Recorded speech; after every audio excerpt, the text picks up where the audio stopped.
Okay, so in order to make a plaster surface, the first thing you're going to do is you're going to use your tape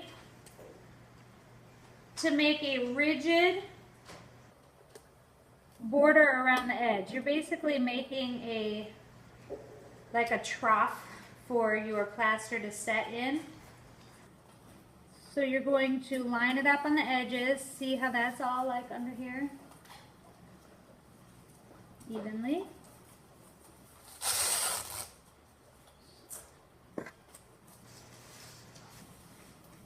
And you have to make sure it's all really tight.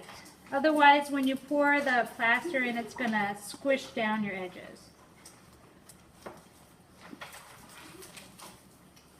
Okay, so you get your border on there.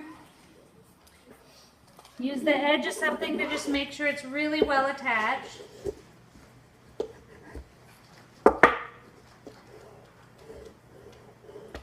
Then you're actually going to mix up some plaster. And when you're mixing your plaster, you're going to mix 1.5 parts of plaster to 1 part water. So I just took the side of this yogurt container and marked out 3 chunks because this is how much plaster I'm going to use. And then I'm going to use this much water in order to mix it up because that's about 1.5 to 1. It's, you know, it's not an exact science, but if you get it too wet, then too much of it like evaporates and it takes a really long time for it to dry and solid up. So you just mix your water into your plaster, stir it up.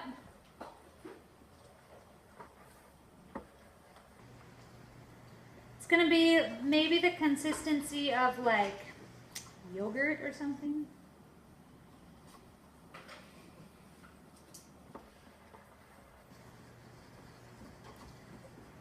And then you're going to pour it into your mold. And then you're just going to let it set up overnight. So you want to make sure you get it all mixed well. You know, if it seems so liquidy, you might want to add a little bit more plaster. And you just want to mix it until it all seems uniform. But you don't want to have too much plaster because you'll end up with an uneven surface.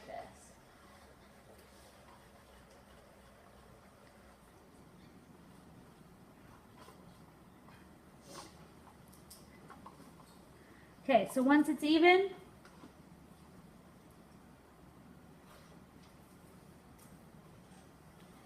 you're going to just fill up the tape.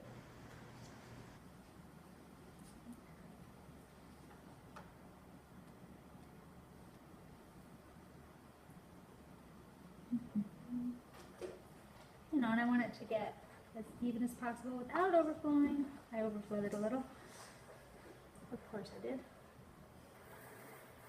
Let's see. Can I move it without spilling it? Yeah. Okay, so I'm just going to put that over there to harden up. So that's how you do your plaster surface. Okay, number 2. Now I'm going to show you this surface. Actually, let me skip to this one that already has plaster on it, since we just did the plaster. Okay, this one has a plaster surface on it, but it's a rougher surface. I have some plaster that's already mixed up that you just take the lid off and you kind of like scrape it onto the top. So that's another way of doing that, but you don't end up with such a smooth surface, which is the smooth surface is really nice to work on. But I wanted to show you how you could work on this after you're done with the plaster. And so I just drew on this with pencil.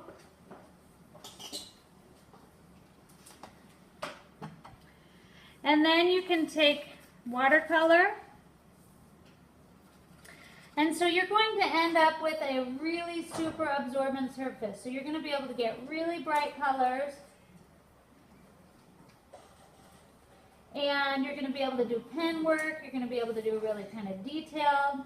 It's not going to work like blending like watercolor does. It's going to look more like, I guess it'll look more like acrylic. So if you want an acrylic look, but you can't use acrylic because of the nature of the medium, you can use the watercolor and play around with different shades and colors and things like that. It's just going to end up somewhere in between acrylic and... Are you using water at all? Yeah, I'm using a little bit of water. Not using a lot of water. If I use a lot of water, it just kind of dissolves the plaster. So you just want to use a little bit of water.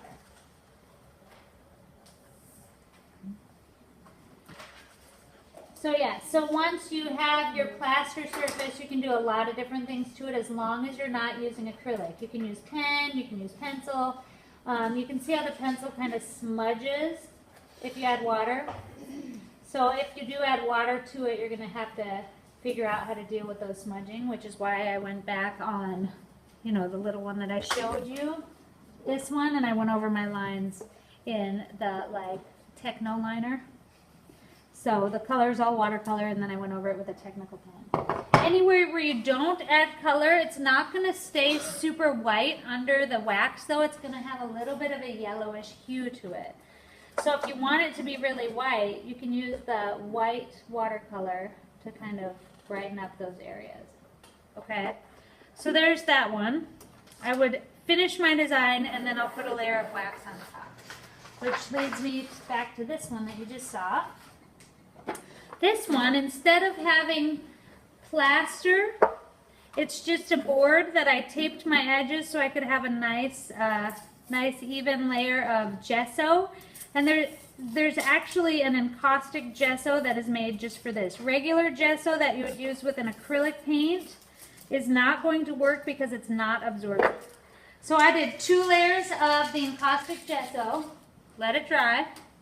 And then I just did a drawing with pencil and colored pencil, and I added a little yellow soft pastel because I can't handle just doing, you know, one media, even no matter how much I try. And so this one is similar to this one in that I did the drawing behind and then the layer of wax. But, you know, this one has other layers added on top. So you don't have to just stop with one layer. But if you want to have, like if you're a drawer and you want to have mostly drawn elements, and then you just want to have wax as kind of an ulterior surface that you're used to, you might want to use this. And so now I'm just evenly spreading a coat of the clear wax across the surface. And when you're doing your first coat of wax, you want to get it as even as you can. So you might have to look at like the reflection. It's going to dry or cool really quickly, so it'll firm up really quickly. So it might have a like bumps places, but you want to try and cover all of it so you can't see any of the surface without wax on that first layer. Okay. So there's my first layer of wax of the day. Now you're going to take your heat gun, you're going to turn it on low. If you turn it on too high, it'll just blow the wax right off. But you do want the heat on up high. You don't ever want to touch the silver end. If you look at it when it's not going, you'll see that it's melted because it's so hot. It's thousands, like, I don't know. It's hot. It's not a blow dryer. I don't know how hot it is. It's super hot. And you want to kind of heat gun it. Oh, you can see on the screen better than I can see in real life. See how it melts? I have to like get sideways so I can look at the reflection. Get pretty low to it, and then as it melts, it gets this like uniform surface, and all the little dimples in it go away. So you have to kind of keep it moving. The hardest part about encaustic is getting that smooth surface. So you just want to keep going until the dimples all kind of dissolve and it blends with all the wax around it. If it blows out too much, that just means it needs another layer of wax. So I'm going to let it solidify for just a few minutes. And you can see how the pencil is kind of Look at the screen. breaking up a little bit. Ooh, cool. So yeah, you can see how it cools also. Yeah, so you can see the pencil in it. See how it's breaking up a little bit? It's not going to keep the exact same like qualities that it has. So I'm just adding a little more to where I had a little bit less. So you can see how I put those swipes there where I had a little bit too much dimpling. And then I'm going to do it again with the heat gun.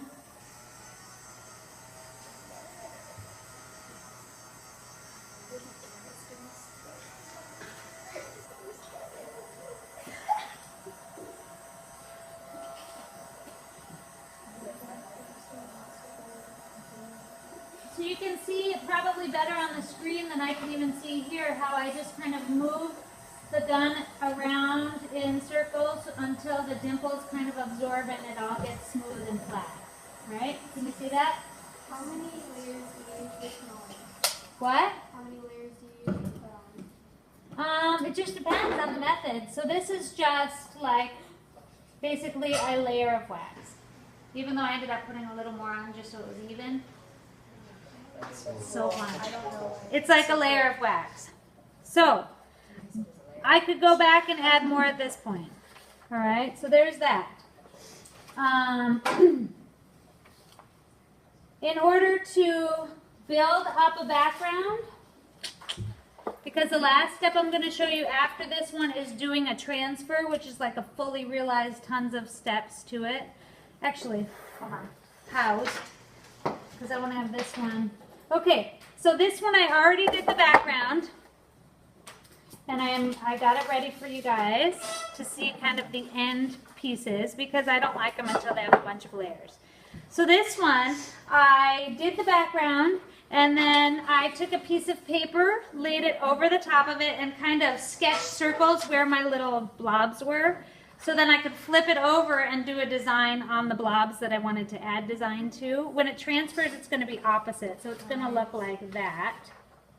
Okay, so then I made a photocopy of that will actually be my transfer. So I'm going to do that last, is I'm going to transfer that onto that. But before I do that, I wanted to add something more to it. So it wasn't just the dots and the drawing. So I'm going to add a little bit of pastel line. So I just kind of taped off. Uh-oh. Oh, that's because I zoomed in. Let's zoom back out. Okay, so I taped off. I just wanted some lines. So I'm just kind of scratching some of the pastel, and then I'm going to rub it. This is.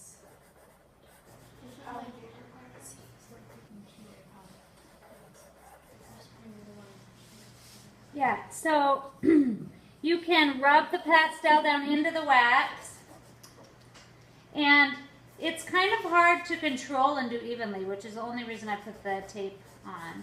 And you can't like draw right on it. It doesn't have that ability on the surface. So that's why I'm just scratching some off and kind of rubbing it into the wax, like burnishing it down into them.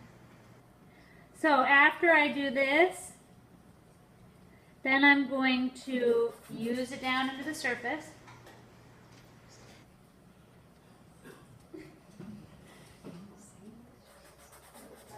Okay, so I got some red.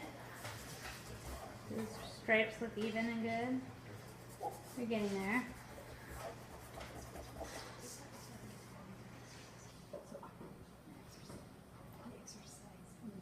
And you don't have to use your fingernail if you want to use like an X-Acto knife instead.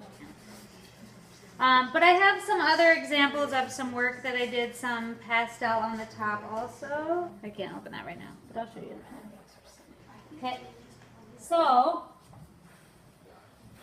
I'm going to try and get that rest off so I don't get it anywhere else.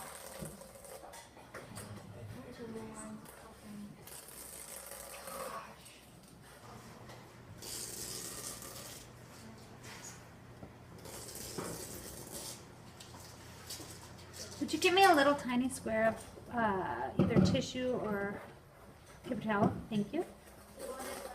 Nope. You can't really work with wet on the wax. They're opposites somehow. Thank you. So I'm just going to rub off the part that I didn't want. And just kind of leave the pretty stripes that I did want. That look good? Yeah. All right. Now I'm going to fuse this layer. You're just going to heat up right onto the pastel? You have to. It's got to soak down in. No, I'm going to heat the whole surface. So, again, I got to get down low so I can see the reflection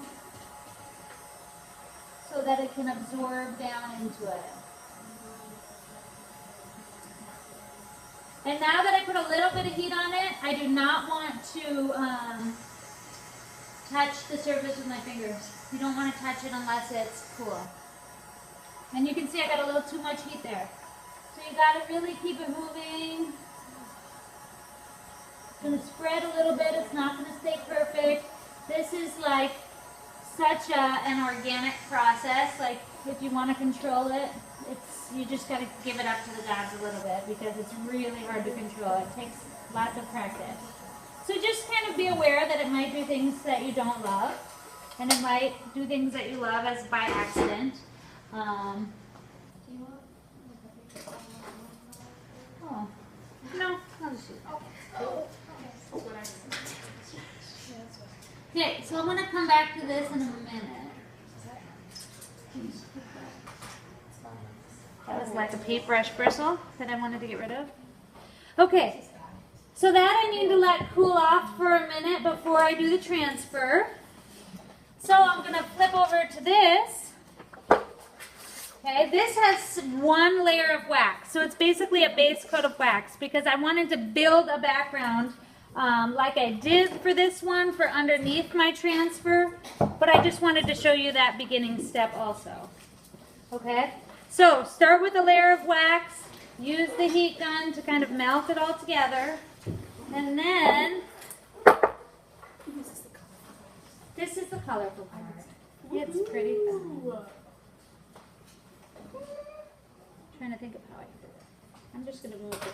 Too hot. I'm just going to move the hot wax over here. So you, of course, do not handle the hot wax.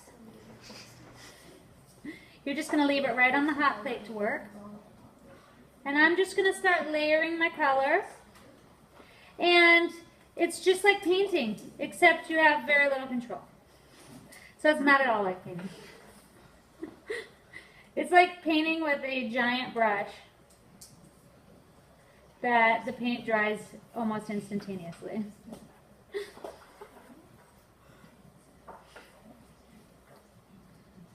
So, let's see here.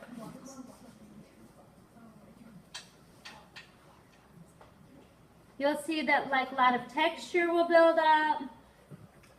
And then you'll see when I fuse it that it's really hard to kind of keep the texture even that's there. Okay, so you're just going to kind of see what happens.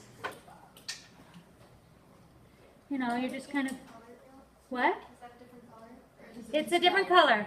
So it was like a turquoisey, really light color, and now it's a white, and now I'm just going to do a little bit of red on top.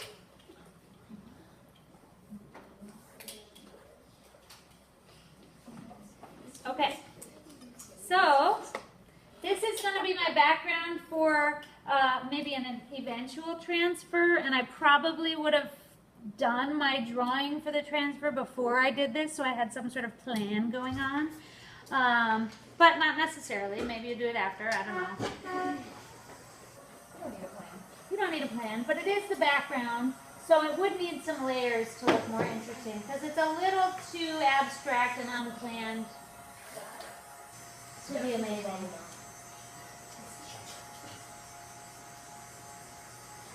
Okay, you can see once it starts moving, if you don't want the wax to move very much, you got to move that gun right as it starts moving. See how it's all blending? You're trying to get that surface even. If you're doing a transfer, you got to get the surface even. If you're just doing a painting and you're just playing around with building a design, that you want to be really textury, then you don't have to worry about getting it super smooth every time. But if you want to do a transfer, you got to get it super smooth every time. Okay, I love that. It looks so pretty. So that's like a background that then I could come back to and do a transfer, which is the last thing I'm going to show you on here. I want to make sure this is absorbed in. I don't know if it is. I'm going to do one more little blast of heat. So when you're doing your transfer, you want to do it shortly after you've heated the surface. So if you're coming back to it, like right now I'm coming back to it after it had sat, you want to get the whole surface to be kind of like reflecting. Because that means, see how it's shining up on the overhead?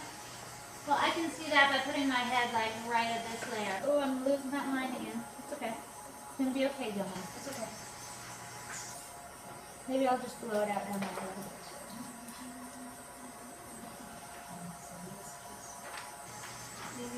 So I just want the whole thing to be like basically warmed up.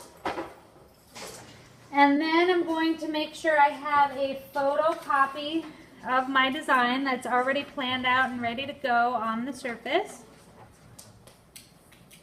What's going to happen? I'm so excited. I know, right? I need one more thing. I need a spoon. Here we go. A spoon for the burnishing. Okay, so, I wonder if that's still on. Oh, it's still on. Longest video in America right there. What? Oh, I've been videoing this. From where? From this contraption. Where's the port? Where is the hole? There's a that you can hole. see through? There's a hole. Oh. Anyway, then you're going to line this up where you want it to go. Where's the hole? And you're going to burnish, burnish, burnish, burnish, burnish wherever the photocopy. You don't want to do it straight from your design.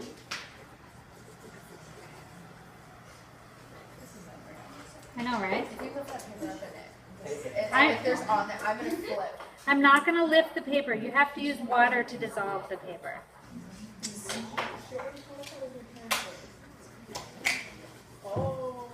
It's pretty fun, though. This is a very magical process. If you love magic, If you love casting spells. if you love casting spells and sending your enemies into oblivion, this is the process for you. Eric loves casting spells.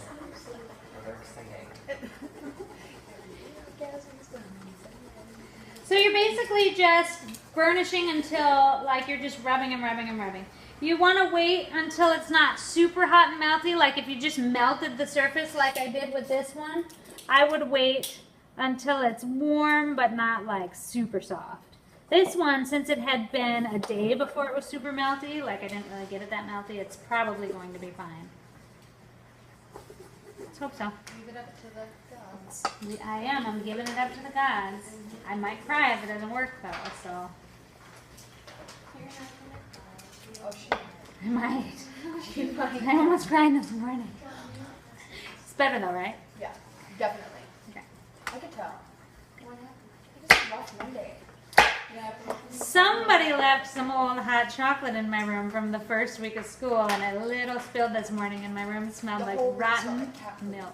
It was awful. terrible. When I walked in the first week, It was from the first week of school. We won't talk about who the culprits are because they're in this class right now. culprits? I thought I was ruled out. What? Well, we already know what. Well, we know who one isn't. We know who one it might have been. Anyway, okay, so it's burnished, burnished, burnished. What? I'm not going to point any fingers. Oh, my hand's still red. And then you're just going to... I wonder if it will bleed red on here. I know. Will you get me a paper towel, please? See? I know, you were right. I was wrong. I admit it. Let's move on. So cute. Yes, I want it wet. Because I don't want to accidentally get... I'm dissolving the paper. Thank you.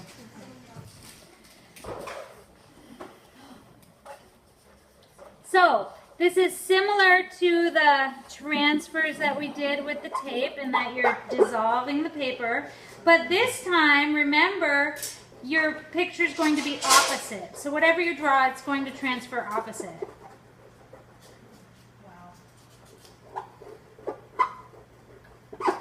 Look at how cute those look. Sorry, that's kind of an awful sound.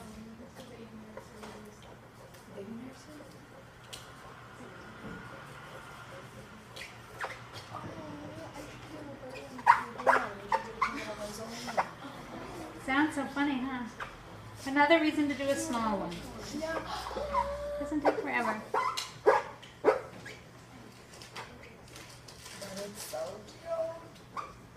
So yeah, so now you can see I got my layers down. That red is in there. You can see it's not coming off.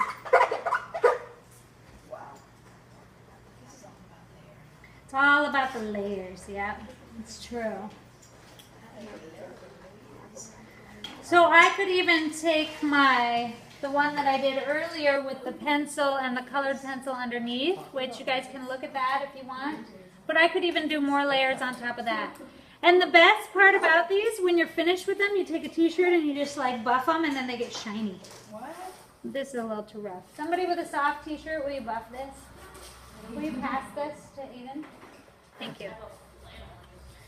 It doesn't matter. If it's soft cotton and you just rub it, it'll get shiny.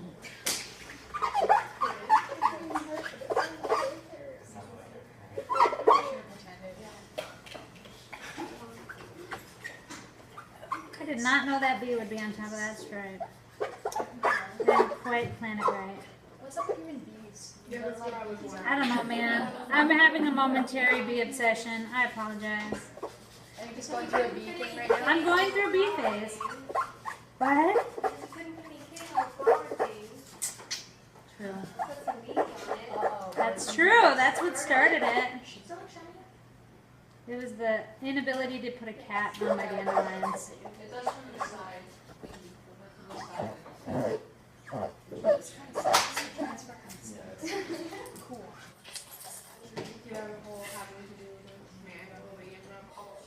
Yeah, that is kind of a pain.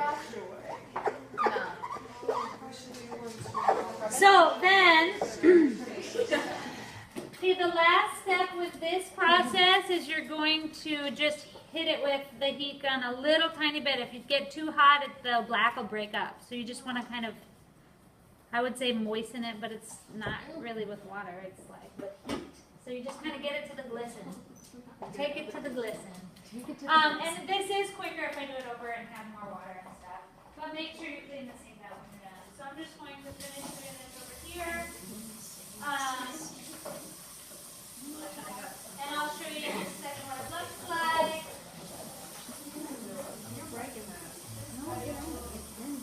If you don't burnish it enough, you'll lose some of your line. Eric, if you would just say faster spell one time before I do it. It's case. I'm just case. Yeah. No,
Okay, so that's what it looks like now that's all been washed off. Thank you. Magic. Magic, magic. Hopefully. Oh, that didn't go off.